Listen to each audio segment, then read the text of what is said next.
All right. Dirty Sports episode 758 live on YouTube in 5, 4, 3.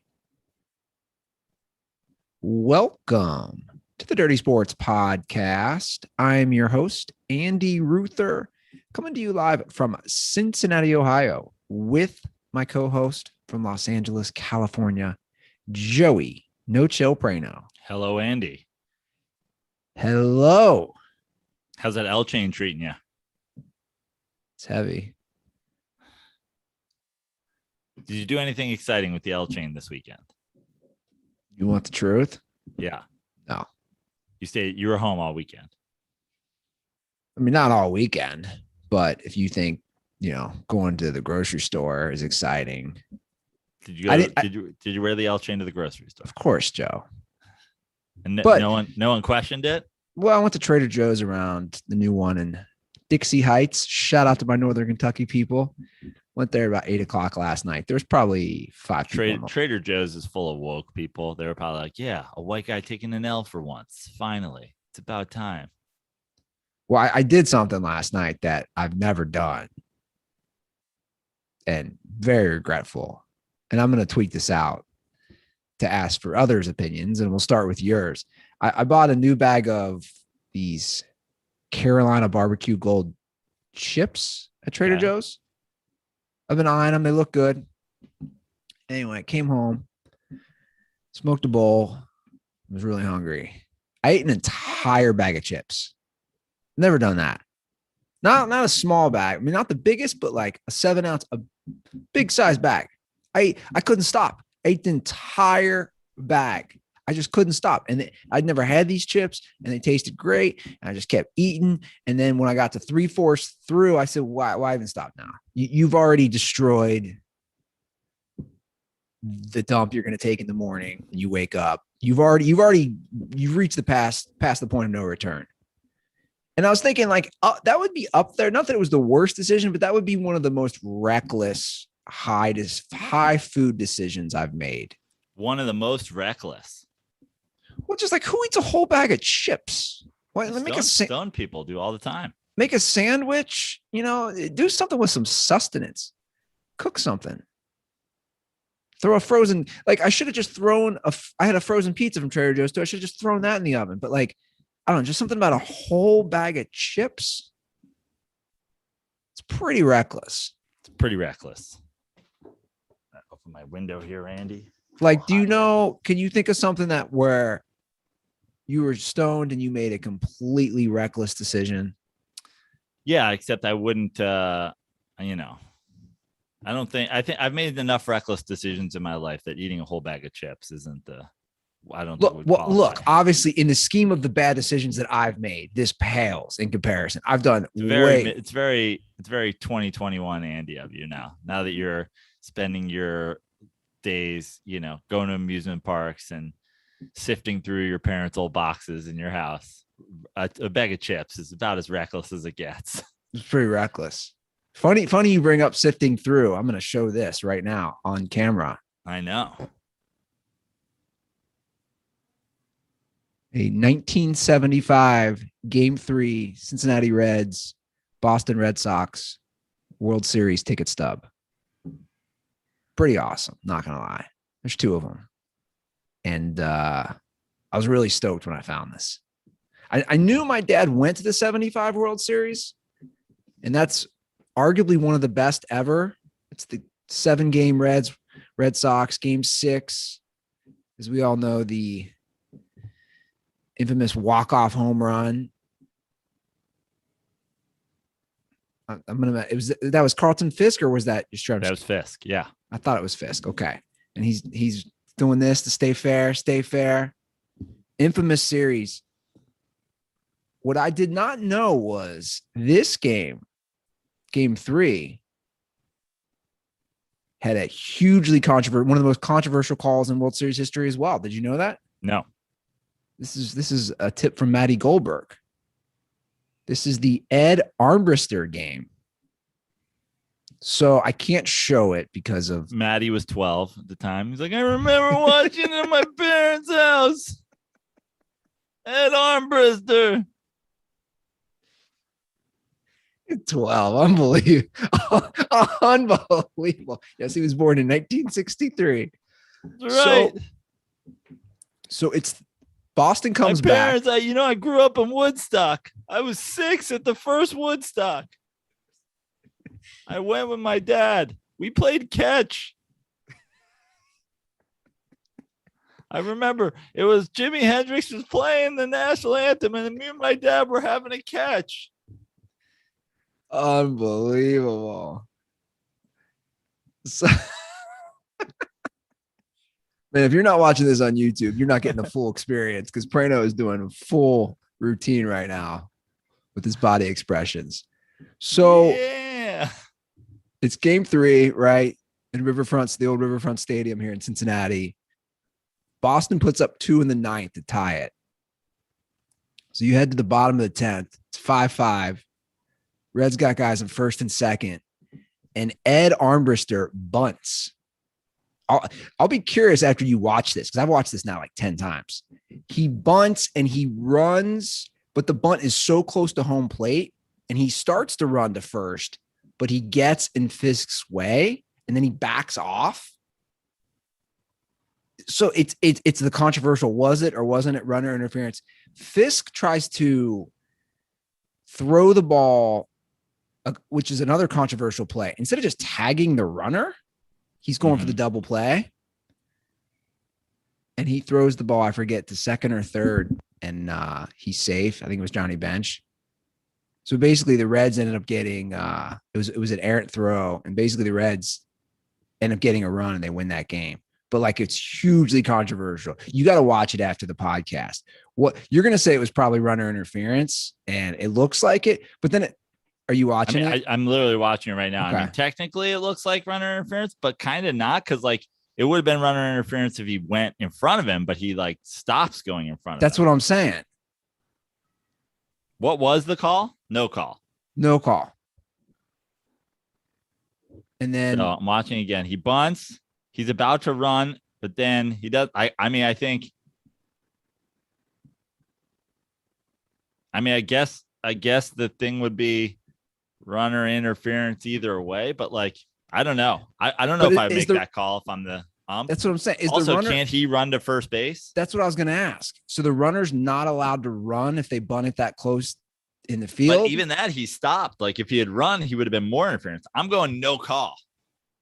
How you do? You make no call. Which is what happened. And again, the Reds win that game. Prano's just trolling me now. But like you didn't know about that, did you? Like that's huge. No, now that I've seen it, now that I watched it, I've obviously seen the clip before, but it was not something that stood out to me. I'm blissfully unaware of everything that happened in sports before I was born. Yeah. I mean, for the most part, you obviously see some things, some things, but like Maddie's the kind of guy who's like 41 World Series champions, the Dodgers, 42 World Series. And you're like, okay, but why do you need this knowledge? Yeah. I mean, Maddie, who was the World Series champion 38? He's like, everybody knows it was the Boston Braves. Yeah, I knew he'd get a kick out of that, especially being a Sox fan, having that ticket stub. He instantly texted back. The infamous Ed Armbrister game. I'm like, I literally was like, what are you talking about? I was watching in my dorm room at SUNY Albany. He went to SUNY Purchase. Yeah, so I bet Goldberg remembers more. If my dad was still around, I bet he remembers more than my dad. 10th inning. Yeah. God knows how many beers deep my dad is. I want to know who he took to the game, though. I could have sworn he told me growing up.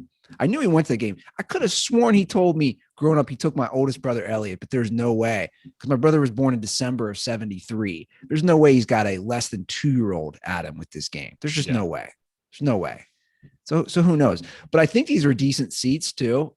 They're Plaza Box, and I try to look it up. Here's the best part. They're $15 tickets. It's great. And I ordered a case to keep them covered. Nice. Yeah. We'll decide. I have a feeling maybe only one of the other brothers will have interest in these. We'll go to my collection. I got my 90 World Series ticket stub. Starting a business here. You'll add your 2021 World Series stub. Yeah, not really. No, zero consistency. Although the Padres keep losing, as do the Reds. So it's like nobody wants that final wild card spot. But we can segue to your team. Mm-hmm.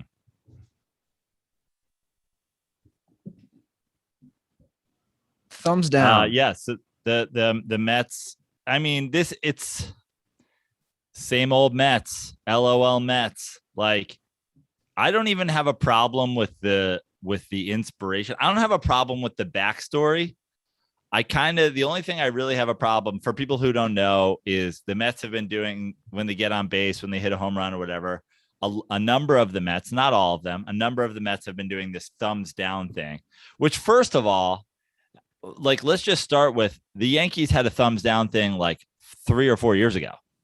So like the idea that we're doing a thumbs down, like that's just anything but be some Yankee spin-off celebration, right? So that's already annoying. And I hated it when I first started seeing it. And I didn't know what was behind it. The other thing is they're doing it because apparently Lindor and Baez have decided that if the fans are going to boo them when they do something bad, when these guys do something good, they're going to sort of give a thumbs down to the fans, which I don't even care if this is what their inspiration is. Like, I don't even care if this is why they're doing it, but maybe just don't share it with people. Like, why are you, and of all the people to make the decision to share it, Javi Baez is the guy. Bro, you got here a month ago. You've done literally nothing. You've been out more than half the time with injury. Like, you're a rental. And now, like, to me, it's kind of a slap in the face. Also, it just kind of shows you're too soft for New York, because you've been there a month and you're already upset with the fans' treatment. Like, how in God's name would we ever offer you a contract this offseason if you can't handle criticism for batting 200 for 2 weeks and being out for 3 weeks? And one of the worst swings I've ever seen on that swing and a miss last week or whatever it was. And then you have Lindor. He's booing fans who are booing him for getting $314 million, hitting 200 and being out half the season. It just seems really soft for the guys who are doing it to be doing it. Pete Alonso's hit 100 homers since he joined the Mets 2 1/3 seasons ago. And he's the one that has to get trotted out every time they lose to put some positive spin on it. If Pete Alonso was doing it, that's one thing, but obviously he's not going to be the guy that's saying it. If Jacob deGrom is like, guys, what do you want me to do? Every time I take the mound, I'm the best pitcher in baseball, and then you're going to boo me if I have a bad start, like, shame on you. But these two guys, who one of them has literally been brought in solely to like help the other guy mentally, and they're hitting a combined 200 and have both missed the majority of their time in New York on the injured list, like, just seems so fucking soft to me. And by the way, I'm a Mets fan who has booed very few Mets in my history. I booed Roger Cedeno. I know that very clearly. I hated Cedeno. He was just such a lazy and shitty player. I booed Armando Benitez back in the day because the guy couldn't get fucking anybody out. But like, I'm not the kind of guy who goes to the ballpark and boos people. And I think fans who do are shitty, but don't sign a $314 million contract in New York if you don't want to deal with people booing you. It's kind of as simple as that. Yeah, like, especially New York. Do we not know that New Yorkers will boo you if you don't play well? Yeah. Yeah. So this is the statement from Mets president Sandy Alderson. In a post-game press conference today, Javi Baez stated that his thumbs down gesture during the game was a message to fans who recently have booed him and other players for poor performance. These comments and any gestures by him or other players with a similar intent are totally unacceptable and will not be tolerated. Mets fans are understandably frustrated over the team's recent performance. The players and the organization are equally frustrated, but fans at Citi Field have every right to express their own disappointment. Booing is every fan's right. The Mets will not tolerate any player gesture that is unprofessional in its meeting or is directed in a negative way towards our fans. I will be meeting with our players and staff to convey this message directly. Mets fans are loyal, passionate, knowledgeable, and more than willing to express themselves. We love them for every one of these qualities. So he 100% has the fans back here. Yeah, and again, my issues are, first of all, in Baez's statement, he said like booing us just adds pressure. Like, bro, what? Like, it's I'm concerned with your mental fortitude if you're even letting fans like raise the amount of pressure you have. You came here in a trade in your contract year to a team that was fighting for a playoff spot. You have plenty of, like, the fans are the ones giving you pressure. And then the idea, again, like, I don't care what they like, the thumbs down, other than it being a Yankees thing, doesn't bother me. Just like, you're so soft for sharing it. Yeah. You're so soft for sharing that this is why. I don't want to go full. I just going like, the fans are hurting my feelings. I don't want to go full boomer, but to me, it's this generation of athletes pretty soft. Like as far as that's soft. I don't want to say soft as in like physically. Does that make sense? Like you're soft mentally in that regard of look, the fans are booing you. And like you said, it's going to happen in New York more than anywhere. You're going to have the most critical fans of any team. But it's not even been that bad. They're not even like, it's not like they're not even getting booed that much. It's like an occasional booing. Like, it just seems really fucking soft to me. Like incredibly soft that it would even affect you. And then extra soft that you are gonna say it. That you're gonna say it seems so soft to me. Like to give like that much thought and effort into like the fans' reaction of you. It just seems really, really fucking weak. And you know what? Lindor started off shitty and got hot. And my whole thing was, as long as the Mets are in first place and he's playing shitty, like, I love it because at some point he's going to turn it around. But what this says to me is like, wow, did we make a bad decision giving a guy $314 million who's has been broken by the fans in year one? Like, dude, maybe you're a guy who can perform in Cleveland and you're a guy who can't perform in New York. You wouldn't be the first guy ever. That just, the stage was just too damn big for you. And I don't think that's the case. Like when he started out poorly, I didn't think that was the case. I didn't think it was, oh, he can't handle New York. But this makes me think it. Because now you're just basically admitting you hear the fans. They're affecting your day. But to me, that goes back to, again, I think this generation more than ever hears the fans more. Obviously, social media is a main reason for that, but listens to the fans more and can't just zone it out.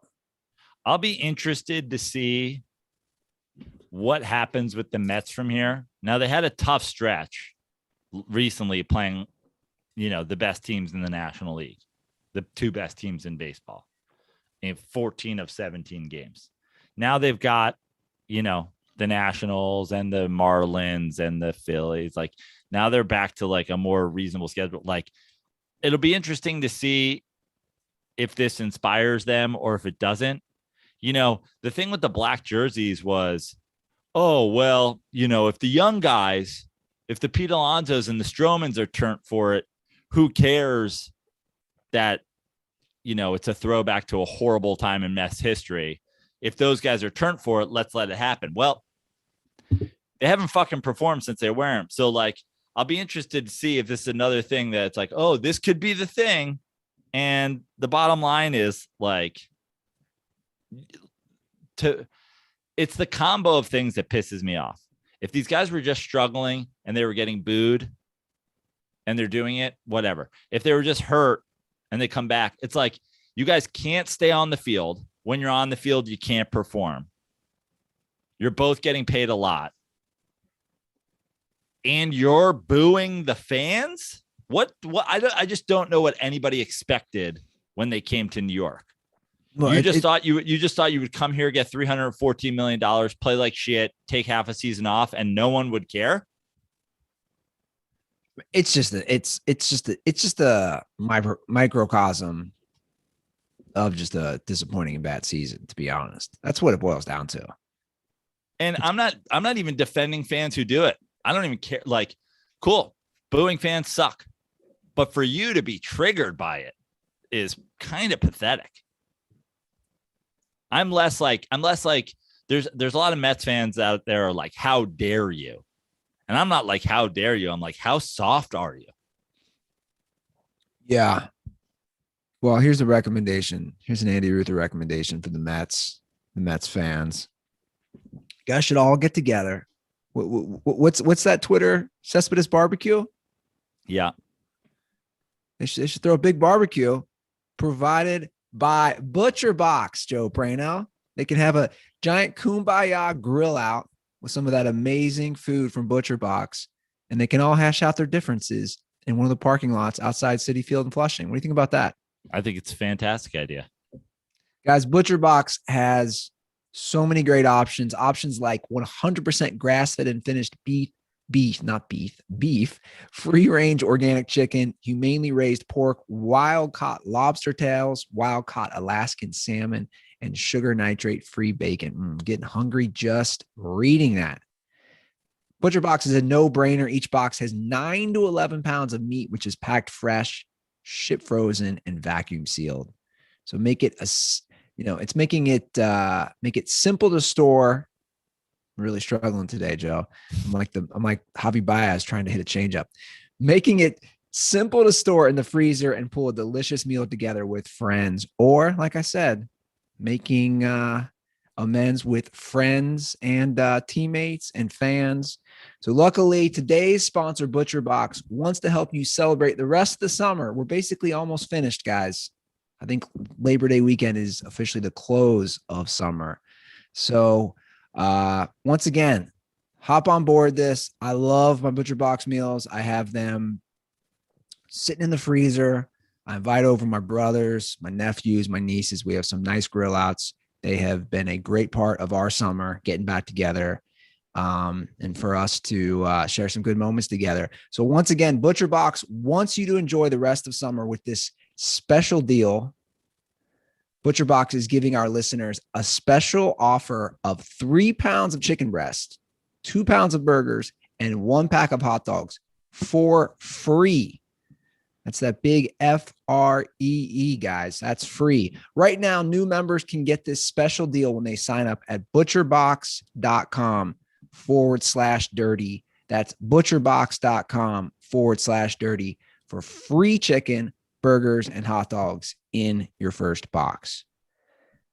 Okay, let's move on to a story that really had me laughing, and I know you saw it. The ESPN being duped into playing a terrible high school football game. This is one of the most weird yet funny stories I've seen in a long time in the sports world. It's weird because so many people got duped. Yes. What was it?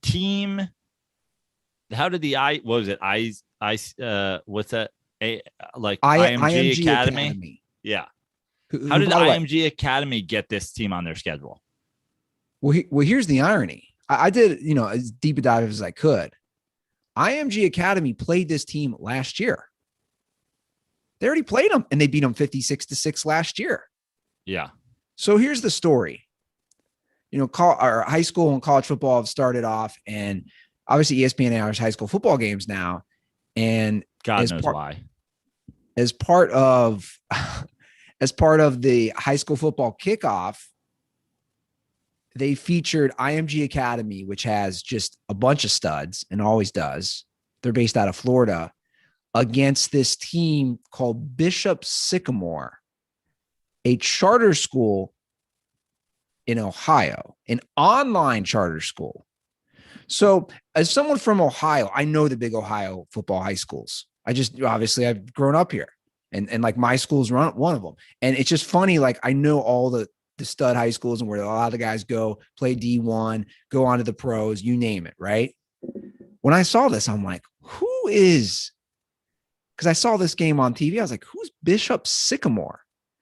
So basically what happened, this Bishop Sycamore school, which was only founded like 2 or 3 years ago. Again, it's an online charter school, claimed they had a bunch of D1 prospects, which they sent to ESPN, and ESPN did not do any of their homework, like no homework, no research. They could have just looked that they played IMG Academy last year and lost 56-6, or they could have looked that this school last year went 0-6, but they didn't.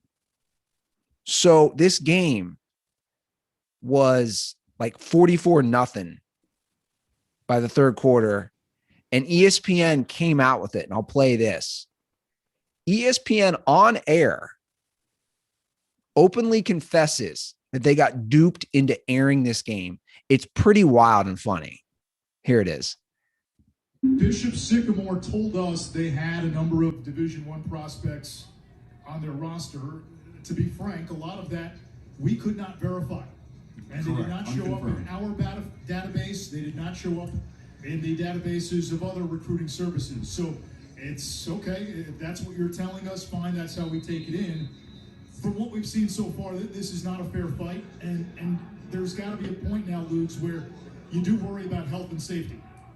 I already am worried about it. I think it's this could potentially be dangerous given the circumstances and the mismatch that we have here.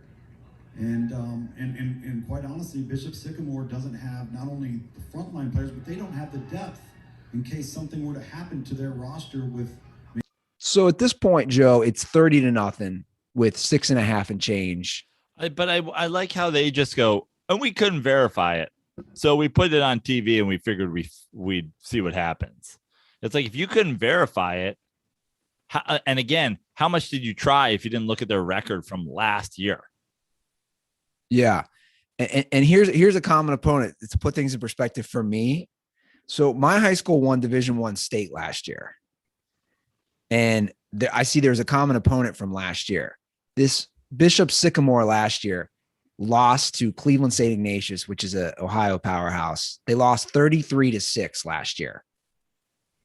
My high school put up 62 points and won by 25 against Cleveland St. Ignatius last year. So again, to put that in perspective, they get killed last year by a team that my high school killed. My high school ended up winning state. The point is, this school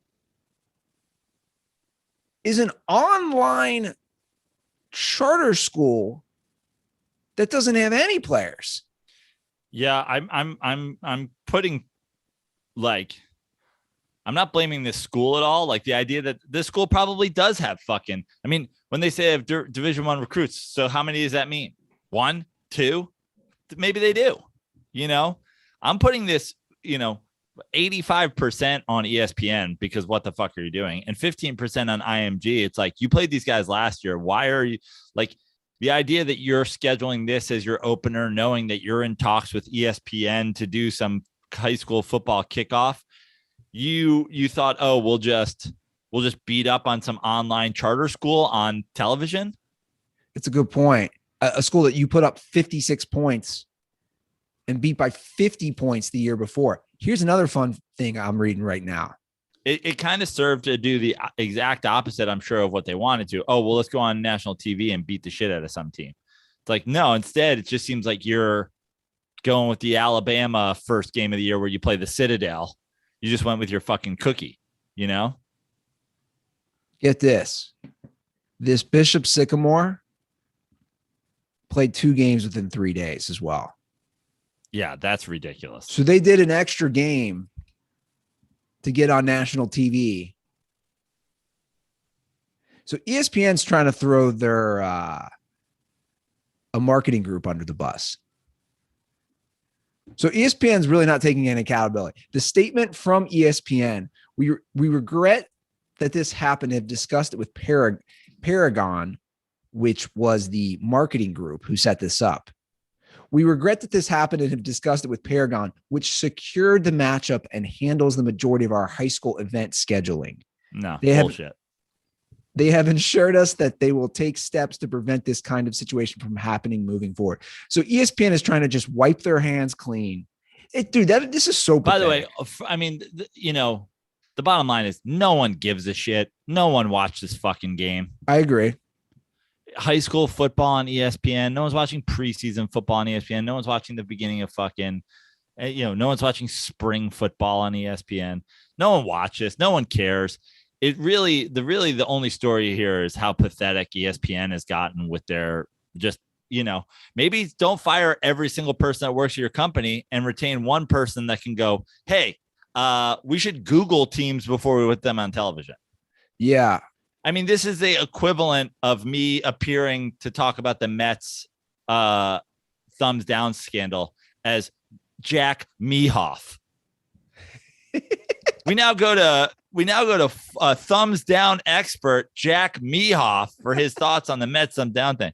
As a guy who has done this thumbs down thing many times in my life, this arm whacking movement, I can tell you as a gyration expert, Jack Mehoff, that this is unacceptable. It's like, guys, do a millisecond of fucking research. Well, I think you're right. I think, to me, nobody cares about this game. Nobody's watching this game. But to me, this highlights 2 things. One, where ESPN is at as a company, as a brand, and 2, like the age we live in. Now, did I get duped a few weeks ago? Yeah, sure enough. Like, let's just be honest. Let's go back to that real quick. Did I get duped about a story about Jason Kidd and I got duped pretty bad? Sure. Difference is, 1, I owned it. 2, it's a podcast with a couple dudes. We're talking about a multi-billion-dollar network that they let this pass. I think of an editorial I read today. Shout out to the Wall Street Journal. But it was a great editorial talking about the age we live in with the politics from both sides and how this is the headline of the editorial. You are living in the golden age of stupidity. And it talks about that. And it makes me think about this. I think we've known that for a little while. Like,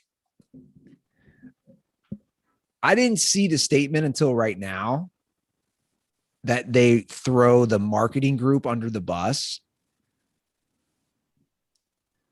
It's pathetic. And you're right. ESPN, I just don't know. I just don't think anybody I just don't. Who are these people? Who are these people watching this stuff? I just don't know who they are. Outside of games, I don't have it on. Never. It's trash. Yeah. It's all trash. But shout out to Bishop Sycamore getting that national TV plug. Maybe that'll help. You should get an English teaching job there. Just be like, I went to Harvard. They're like, fucking great. Bishop Sycamore. Let's see where it's at. Oh, it's online. It doesn't matter where it's at, does it? Yeah. Doesn't matter. An online charter school. Which isn't that, that'd be way weirder if it happened 5 years ago or 3 years ago. I mean, post-pandemic, that's not that weird of a situation to tell me, oh, this new school started. They're like, for kids who go online, blah, blah, blah. Maybe they even recruited people for sports teams. But the idea that you're not going to fucking look into this, it's just pathetic by ESPN. But ESPN's been pretty pathetic for a while now. Although I'll admit, dude, I'm at Bishop City. Dude, I'm in a deep dive right now. I'm at their so they're outside of Columbus. I'm at their they're online. I know, but like I'm confused. I'm on their website. It's pretty shady, man. This reminds me of there was a school in Cincinnati. God, what did it stand for? Cape. What did it stand for? I got to this used to be a school in Cincinnati. It was called Cape. And they put out some athletes. They put out some like pro athletes. It stood for Cincinnati Academy of Physical Education. Yeah. Like how's that a high school? Cincinnati Academy of Physical Education. And the best part was Marge Schott gave a lot of money to Cape and it was already going to be defunct. Like she gave money and they're like, dude, we're already closing like next year. So who knows what the school did with like whatever the millions of money she gave. All right. That's your Dirty Sports high school highlight of the week. Hey man, we worked high school into it, Joe. Yeah. But all jokes aside, that's probably one of the wilder ones you've seen, right? As far as just like how this happened. I mean, it's almost as crazy as Rachel Nichols being replaced by Mike Hunt on the jump.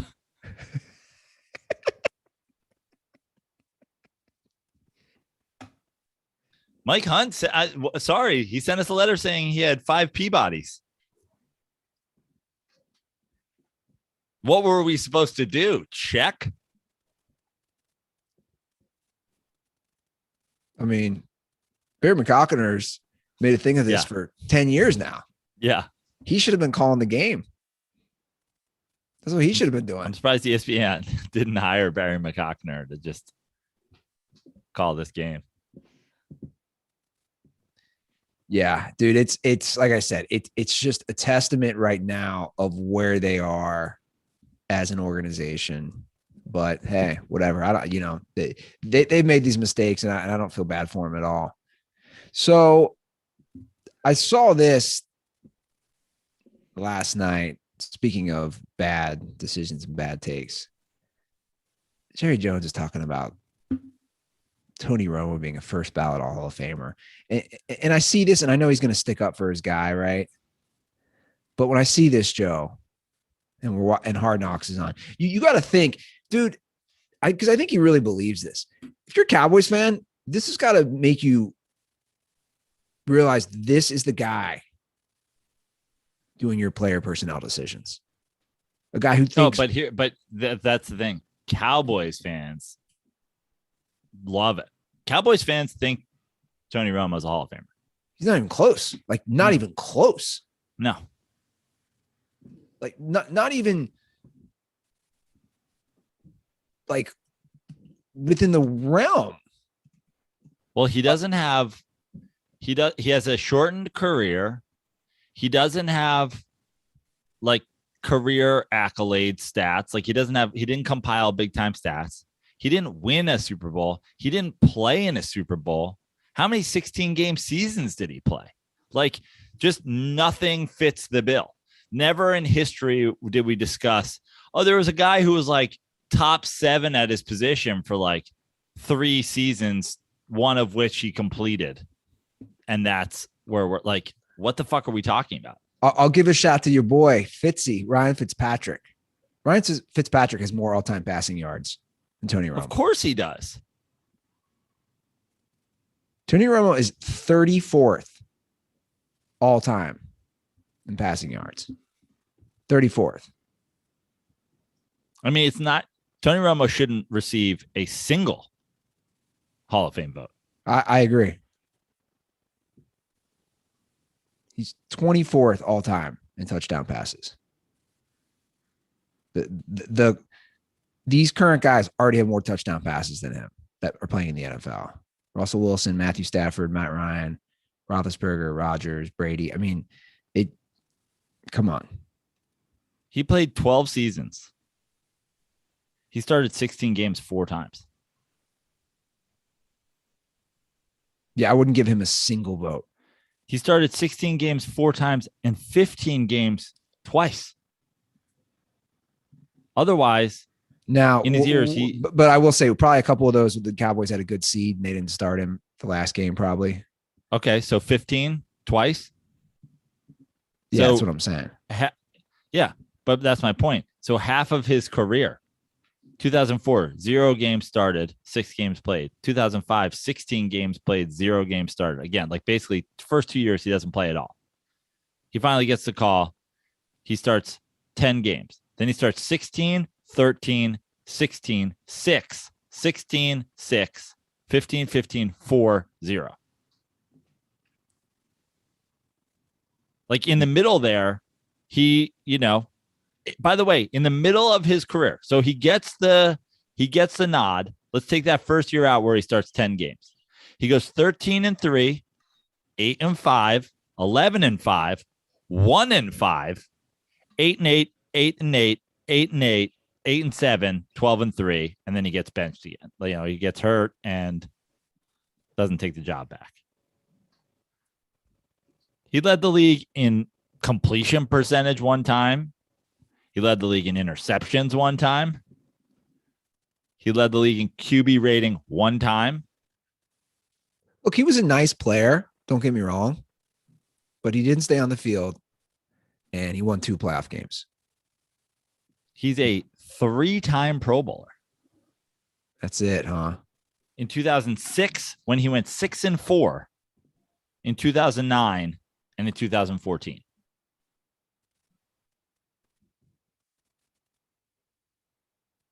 I wouldn't give him a single vote. I really wouldn't. Again, nothing against him. I think he was a nice player when he was on the field. He was nice. Not a Hall of Famer, not even close to a Hall of Famer.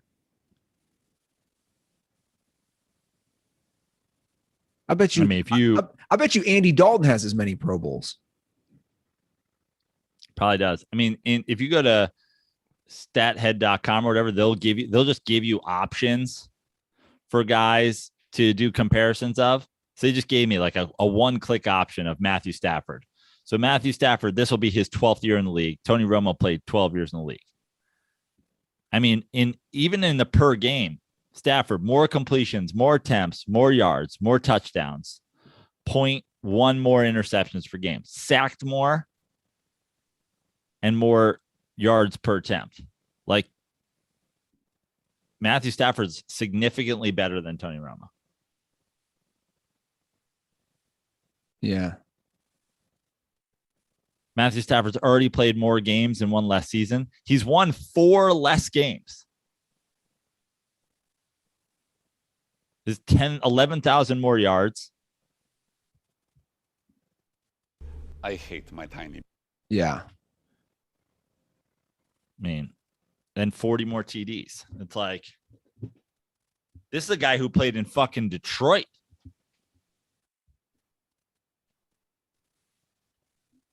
Jerry Jones responded when asked about Romo as a Hall of Famer. Well, I think there's no question in my mind that Tony is skilled at a skilled level and accomplishments statistically that were there. The fact that we did not have a Super Bowl during that time is always going to be the conversation to where Tony will rank or not rank, but where he's acknowledged. What the fuck are you talking about? You're talking to a guy that he would be a first ballot Hall of Famer with me, and I don't apologize for that. Well, you should, because it's a terrible take. Put him in your Ring of Honor then, and leave the rest of the NFL out of it. Oh, it'll always be a question that he never won a Super Bowl. Well, what'll also be a question is he never played in a Super Bowl. And what'll also be a question is in his best chance, he threw fucking a pick to ice it to the Giants, who go on to win the Super Bowl. He never played an NFC championship. Come on here. And to be honest, you bring up Matthew Stafford. That's going to be the test now for him, right? As we look ahead, because he's been on a terrible team, a terrible organization. Now he's on a good team that seems to be run very well since they came to LA. Yeah, good coach, right? Don't you agree? Like he's got a 100%. He's got to win some playoff games because he's got the pieces around him. So We'll see. Deshaun Watson. We got to talk about him for a minute. Mm-hmm. A lot of things. He's going to be traded. He's not going to be traded. He's going to be on the non-injury exempt list all season. If you're the Dolphins, they've been the hottest team as far as the rumors on Deshaun. Do you trade for him? I will say, I would. I will say this much. Even if Deshaun Watson didn't play for a full season, even for a full season, it's worth it because he's that good of a player and he's still that young. I mean, I think the big question, it's really not a matter of should they trade it for him or should they not trade for him. It's like, yes, absolutely, they should trade for him. And I say that with the same sentiment. Yeah, even if he misses this entire year. But I also say it because, I mean, I think the idea that Tua is the guy in Miami is just ludicrous to me. I haven't seen a single thing that makes me think he's the guy. I honestly didn't really think in the limited stuff that I saw from him at Alabama that he was anything other than, big time quarterback at a big time school that's going to dominate every aspect of the game against every single opponent. And we've seen guys from those situations fail time and time again. So the idea that you could trade for a guy like Deshaun Watson when you like the idea that you have Tua or Watson, it's not even close in my opinion. Yeah. Now I've been on Twitter and I've seen the Dolphins fans who are turned for Tua. It's like, first of all, Ryan Fitzpatrick should have been your quarterback all last season.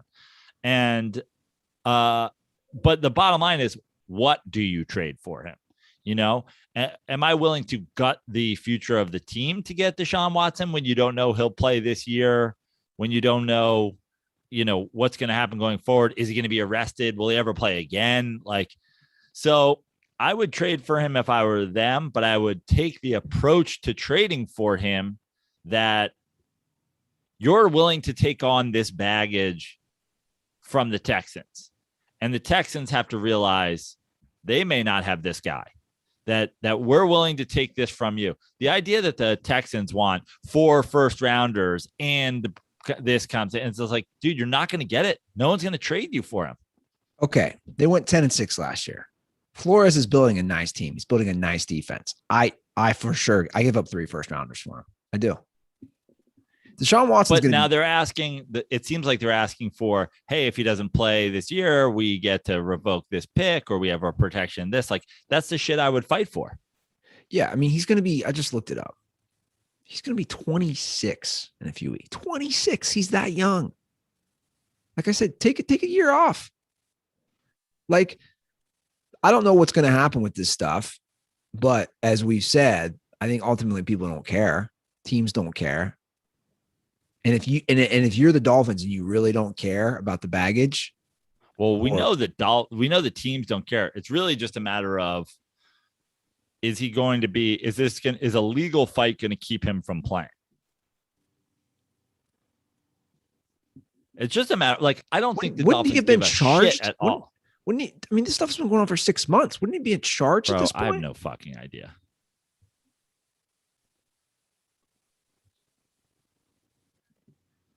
I give up 3 first-rounders for him in a heartbeat. I need Mac to jump back here and double down on 14 Dolphins wins because he believes in Tua.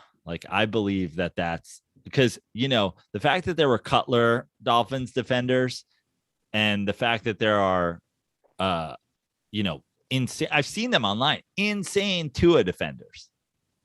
Oh, I saw somebody say the other day, they're building this team around what Tua needs. Fast receivers who can get separation. I was like, yeah.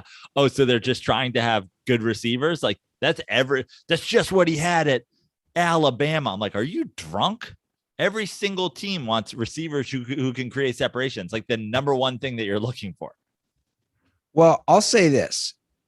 They went 6-3 when he was a starting quarterback, but you can argue that they're going to win those games with Fitz as well. Well, you could certainly argue that they only won one of those games because of Fitz. when he came in at the end. I think it was about that True. Raiders game. So his numbers 6-3, 1,800 yards, 11 touchdowns, 5 interceptions. Nothing crazy impressive. I'm definitely not sold on him yet. Like I would try to make that trade work. Like is Tua included in that trade? I have no idea.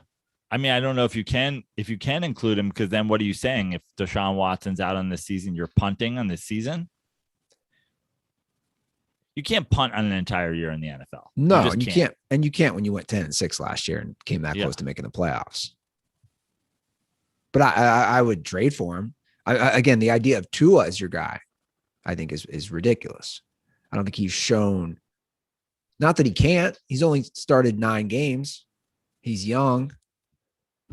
You got to give a guy a few more years. But I don't, like you said, I don't think history bodes well for the big time quarterbacks. Basically, here's the thing. I mean, my team is in this situation. You know what I mean? I don't think that there's a reasonable Giants fan that's sold on Daniel Jones and sold on he's absolutely the quarterback for the next 10 years. If you asked me, do I want Deshaun Watson as my quarterback instead of Daniel Jones? 100% I do. 100%. I will take what I know Deshaun Watson is versus the idea of what Daniel Jones could become, but at what cost? Are we giving up our next 3 first-rounders or 4 first-rounders? I don't know, because now I don't know. Oh, we already have a lot of problems. The quarterback isn't the only problem. We can't figure out if the quarterback is or is not the problem because we have other problems that we now can't fix because we gave up first-rounders to get Deshaun Watson, who may or may not fix the problem at quarterback because he may or may not play this year. So I think it's just all about at what cost. Because I think at what cost, how many teams in the league have quarterbacks that are straight up better than Deshaun Watson? 5?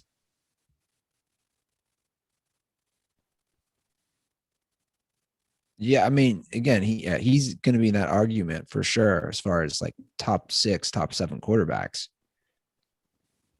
So I'm looking at the latest news on the legal stuff. And this is saying nothing. This was just written 6 minutes ago. Saying nothing has changed. Nothing has advanced as far as the grand jury in any legal charges. So that's still the same. There's no new advancements in that. So I don't know. He's not playing for them right now. Right. They're just holding steady with him. So, the season starts a week from Thursday. So a week from Sunday for most teams. I'll be curious. I mean, is Houston going to just pay this guy to sit all year? I have no idea. Because if he hasn't played in the preseason, they're not going to start him, I wouldn't think. Right. I don't know. I mean, who knows? Who knows what's going on down there? I don't know. But if I'm Miami, I'm trading for him. I'll tell you one thing I would not do with Deshaun Watson, Joe. I would not put him on my fantasy football team. That seems like a reckless waste of a draft pick. That would be a very ballsy pick to move. I'll tell you what I would do, Andy. If you wanted to get involved in the Deshaun Watson fantasy, I would do it in more of like a daily fantasy thing. That way you don't have to make a decision for the whole season. Maybe week to week picking new teams when he shows up. Do they do that? Are there things where you can just like play on a week to week basis? Yeah, come up with like a new roster every week. You can do new lineups every day with our friends at FanDuel. FanDuel? Yeah, they got many types of game formats. They got the main slate, the single game, the best ball, the snake drafts. You can even play private contest with your friends. Dirtballs, I know you love your fantasy. Well, the good news is we are working with FanDuel all NFL season long. So start playing fantasy this football season, and FanDuel will give you a 20% bonus on your first deposit up to $500. So take advantage of this. Like Joe said, there are so many different formats where you can play during the NFL season.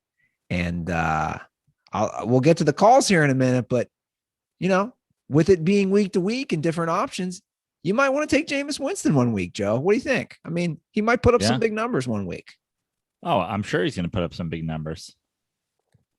So experience season-long wins without the season-long waits. Sign up today at FanDuel.com/dirty to claim your bonus and start playing today. That's FanDuel.com/dirty. Age and location restrictions apply. Bonus issued as non-withdrawable site credit that expires after 30 days. Okay. Let's get to this call. We can keep it a little shorter today. Let's get to this call about Jameis, because we discussed him last episode. Okay. What's up, Joe and Andy? Dirtball Evan here again. First off, I was not on drugs whenever I sent the 12 on 12 NFL question in. Just get out of the way. But my next statement is, I need a consistent Jameis take for this season. I don't want Joe hedging, saying he looked good in the preseason, or you, Andy, saying he looked good in the preseason. I want a consistent Jameis take for this season. Just get it out there now. Don't hedge against it. Tell me what he's going to do this season, and we'll look back on this in January when the season's over. All right, stay dirty. So he's basically Jameis, yeah. Yeah, I guess he's getting the vibe that you and I said he played well, but we don't think he's saying we're hedging our bets to cover our ass. I hedged my bets. I thought I was pretty clear. I mean, if you go on Twitter, I'm like wagering with people. I predict Jameis Winston will be Jameis Winston this year.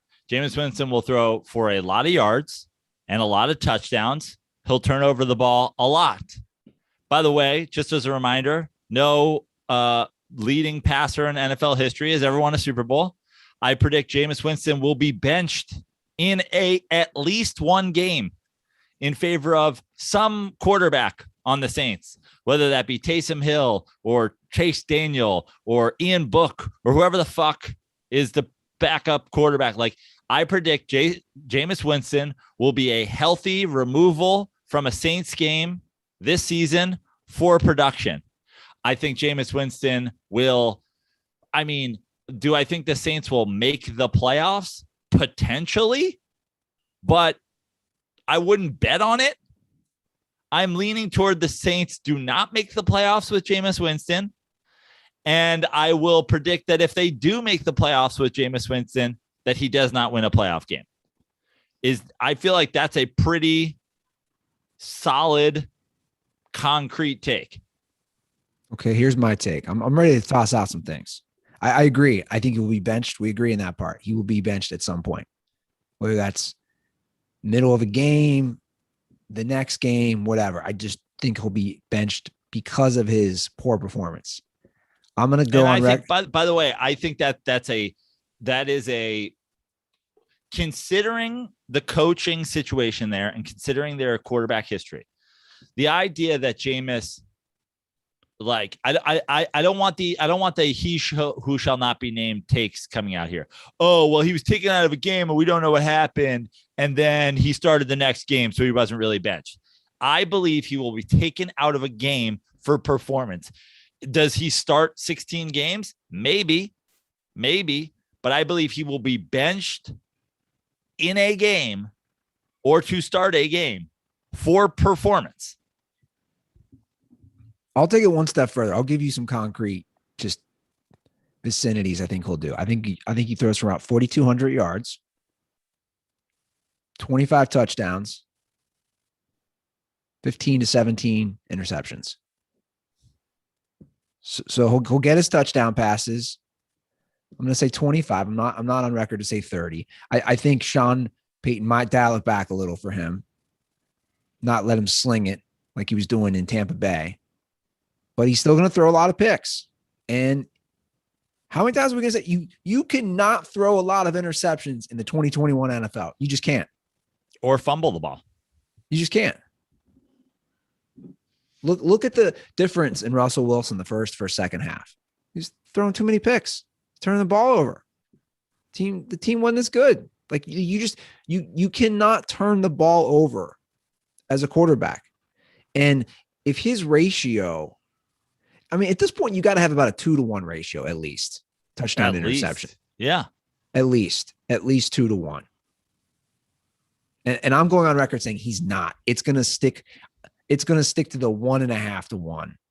I just don't think he's good enough. And he's going to make, like you said, he could have those games where he just implodes. No and one's questioned his talent. It's a ever. Yeah, it's the lack of fucking, brains. It's the lack of leadership. It's the recklessness. It's the attitude. It's the fucking excuses. Hey, the last year he didn't have fucking glasses. Well, dude, you're 25 years old. How do you not know you need fucking glasses? This is now like an excuse for making for Jameis. You spent a quarter of a century on Earth not knowing you couldn't see. This is an excuse for Jameis. Yeah. Exactly. Dude, if you got eye problems, fix your eyes, get contacts, get glasses, get LASIK. I didn't know that when somebody told me I could steal from a store, that it didn't mean that it was then legal to steal from a store. What? You took shit without paying for it. You stole it. What are we talking about? I predict Jameis Winston will get benched at some point this season in mid-game or to start a game. I predict that the Saints will not win a playoff game with Jameis Winston if they make the playoffs. I'm going to go one step further. I'm not going to make yardage or touchdown predictions because I think that there's just as good a chance that Jameis gets benched halfway through the season and starts 7 games as there is that Jameis starts 16 games, 17 games. Well, I'm making those predictions, they're loose. I'm saying around 4,200 yards, 25 touchdowns, 17, 18 interceptions. Those are loose predictions that he's going to play most of the year just because I don't think they have better options. I just don't think Taysom Hill is a better option. Jameis should be the starter. By the way, if anybody out there is a team Jameis stan and wants to bet 4,500 yards, 30 touchdowns and a playoff win, I am at Joe Prano on Venmo. Yeah, I would take that bet in a heartbeat too. I don't think they win the playoff. I don't think they make the playoffs. I just don't. I'm going to say right now, on record, the Saints with Jameis Winston as their quarterback are not going to make the playoffs. I don't trust him. I don't trust him in big moments. He hasn't shown in 5 years that he can do it. I mean, think about it. If we talk about other guys right now in their first 5 years, I mean, there's still a lot of people still question Lamar Jackson in the playoffs. This guy won an MVP. I'm not saying whether it's right or wrong. I'm just saying people are still questioning Lamar Jackson in the playoffs. And now you got these Jameis stans thinking suddenly he fixed everything. He fixed years of reckless decisions on and off the field. And again, listen, this is the reasoning for me judging guys when you get the control group like way of measuring guys. When you get the Cavs before and after LeBron, the Heat before and after LeBron, the Lakers before and after LeBron, the Patriots with Brady versus when Brady was hurt, the Colts before and after Peyton Manning. It's like we have this. We see This has been my justification in my Peyton versus Brady argument the whole time. Peyton Manning goes down. The Colts lose every single game and get Andrew Luck. Brady goes down. The Patriots go 11-5. Jameis leaves. The Bucks win the Super Bowl.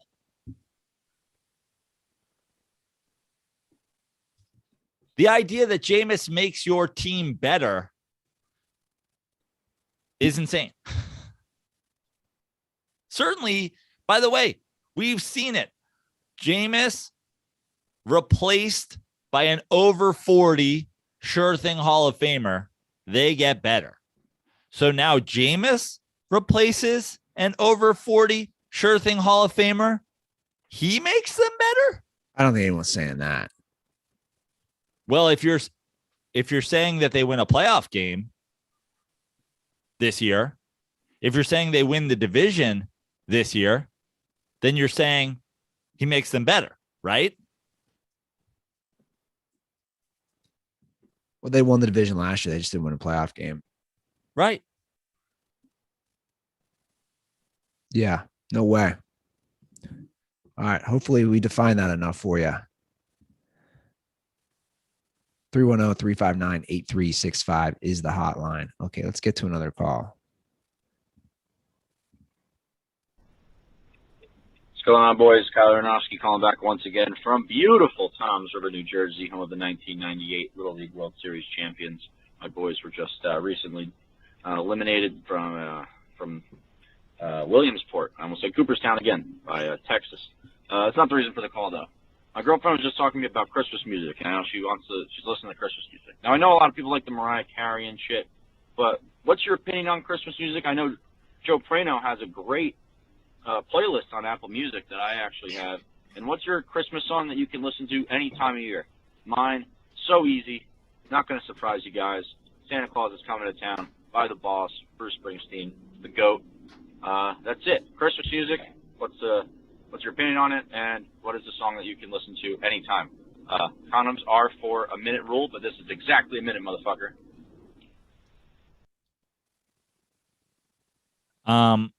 My opinion on Christmas music is I'm not the world's biggest Christmas music guy. I did put together a Christmas playlist, like Kyle said, that I think is a little bit, I mean, there's certainly some Christmas classics on there, but it's also a few off the beaten path Christmas jams. But there's not a ton of Christmas songs that I could hear all year round and be happy about it. Alone on Christmas Day, which is a Phoenix song that appeared in the Bill Murray, A Very Murray Christmas, that leads off my Christmas playlist and is a pretty fucking good jam. That and Blue Christmas, because it's depressing as shit, and Christmas tends to be pretty depressing time of year for me personally, are probably the two that I could listen to all year round. And then Linus and Lucy, which is from A Peanuts Christmas, is just a great tune. It's not really, it's a instrumental piano song, so it's not even really especially Christmassy. If I hear that any time of year, it makes me think of Christmas, but it's a pretty good song. So I guess those would be the three that I could maybe hear. Not a huge Christmas music fan, but I listen to it around Christmas. I mean, you Mariah, All I Want for Christmas. I mean, you can listen to that anytime. I can. I could. Like if they put that at a bar and girls start dancing. Springsteen's is up there as well. Yep. Like those two, I can't really listen to Christmas music outside of Christmas. In fact, I think it's kind of offensive. Now those two, yeah, like at the bar, but like I'm pretty specific on Christmas music. Like I like to start the month of December. You can go the whole month of December. I'll give you that. You can go basically up to New Year's Day. And then put the kibosh on that. Let's not overdo it. It's the same with the lights. We can't be overdoing it. Like, I like Christmas music when it's the time. I like when it's the cold weather, the snow. It's nice. But I think of that Mariah song. I don't know. You probably don't remember when we were in Chicago with all the dirt balls a few years ago. That came on one of the bars, and everybody was going crazy. Yeah. I think at that point, why am I forgetting his name? Gino from Reno was face planted in a toilet or something. But yeah, I think of that song. So I don't know, man. Christmas music, like it's almost weird to even talk about it when it's not even Christmas time. Like to me, this is reserved for the holiday season. But I mean, I guess that's the point of Kyle's call. Yeah. I feel ya. Give us a ring, 310-359-8365. DM us. Anybody want to take these Jameis Winston bets at the Dirty Sports on Twitter and Instagram? Drop a podcast review on Apple. I'll send you koozies. I found more koozies there. I didn't even know they were here. I'm trying to get rid of them. So just leave a review and I'll send you some koozies. And if I owe you koozies, my apologies on the wait. I'll check my DMs and I'll follow up with all the people on there. And you can DM me at Andy Ruther. At Joe Prano on all social media except for Twitter at Fix Your Life.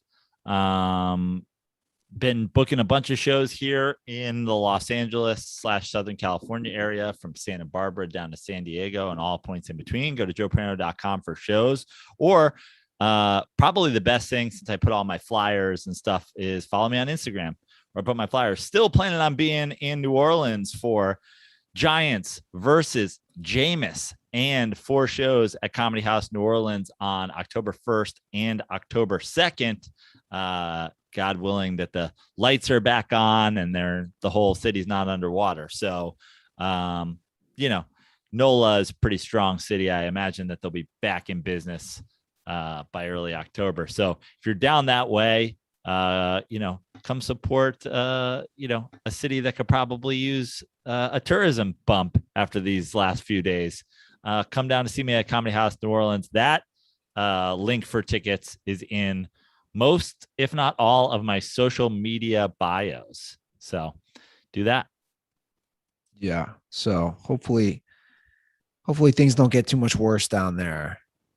I know like 1 million people don't have power right now, so if not more. So it's that shitty time. If you're listening to this a few days late because you just got your power back on, if you're in New Orleans, you just got your power back on, just know I'll be there in a couple of weeks. Yeah, this time of year is always rough, hurricane season. All right, guys, we'll stay safe out there, and we'll be back on Thursday. It'll officially be September. Have a lovely start to your week.